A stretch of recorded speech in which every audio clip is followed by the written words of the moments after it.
Hello guys. Welcome back to the Unscrambled Manifesto of Africa, where we try to enlighten the masses in Africa to decode the parasitic code that has enslaved us for a long time.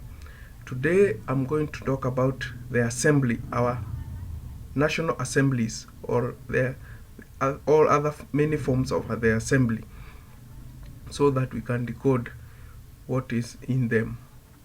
Thank you very much. And I'm going to read it as it is in my book, The Unscrambled Manifesto of Africa. Thank you.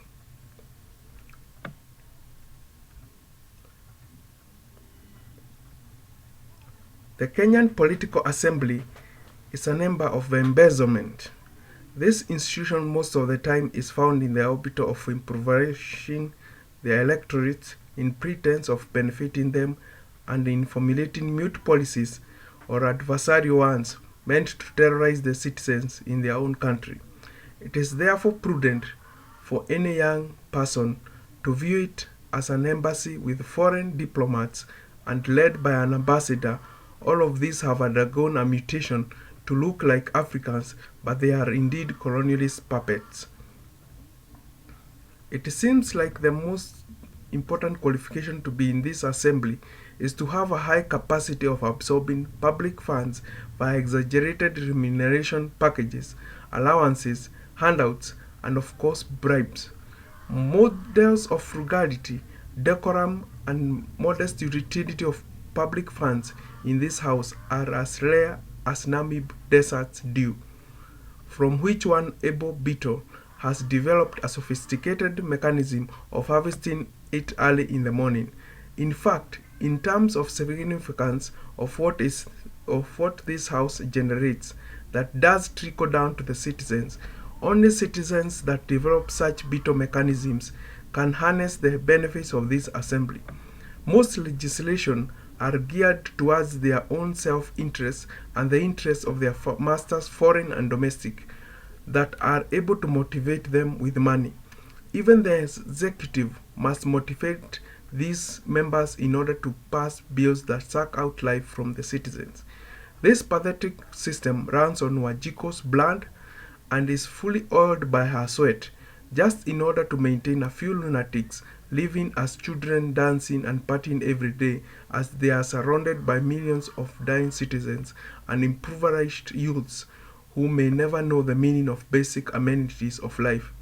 The worst part is that a high percentage of Wanjiko may be due to illiteracy and ignorance, enjoying dancing and entertaining these selfish morons, when at times these leaders are beaten by the philanthropic bag and come to the field to make a visitation of their electorate. Most of the times, these visitations are show-offs, and whatever donations are made, they are not to support sustainable development or empowerment, but to pacify the populace by giving a fish for the day. Savage self-interest is the beastly escapement that our assembly clock runs on. Blames may be exchanged between the leaders, the electorate, the system, and others, but it does not remove the fact that this escapement design is bedeviled by high friction, and the result is inefficiency and inaccuracy in generating policies that are people-friendly. The beastly threats the assembly sets of how it will not condone corruption are purely of aesthetic value, and just like the small carnivorous sabers of Russia can't scare the Siberian tiger, so do these threats, their function being like the bezel that is used by bivalves for anchorage to stand in favor of the electorate and to generate enough false hope to which the voters are left with a bag full of maybes.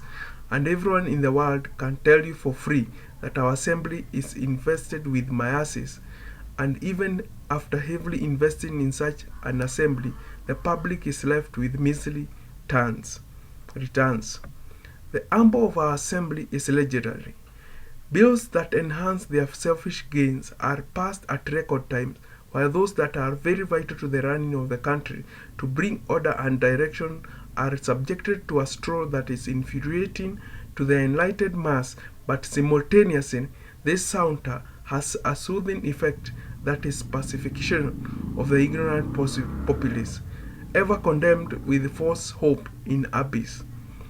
God bless the ants, for they do not lose hope even when their salvation is like a needle hidden in bales of hay. Time and time again, sales of our sovereignty are transacted on the floor of the assembly, and our sacrosanct seals are misused as the people lose their inalienable rights via cold slaves by the hands of their elected readers.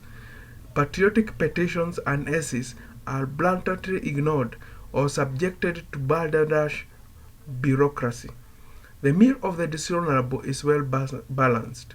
There are easy alms, sometimes hard yams that require some subjects to be coerced into philanthropy, as is the case when they threaten to pass a bill that will economically injure a giant firm, say tobacco, betting, telecommunication, or manufacturing companies. And during the House Committee sermons of the subject, he or she is encouraged to buy his or her peace of mind, sometimes depending on the dishonorable member's preference. Alas can be on the menu, and it is no wonder to hear of these members being party to multiple extramarital slay affairs. These are chaotic scenes. The house is matured ale. With age, it has mastered the art of fermenting quickly new malt.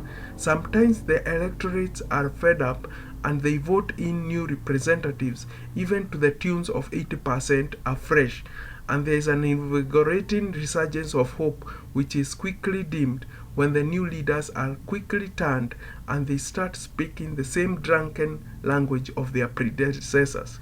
At times these ferments quadruple in strength, and it seems as if we are in a hopeless bay, in a black hole, on the sea of space.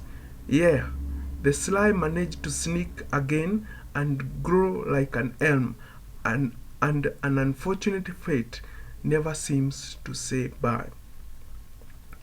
Thank you very much.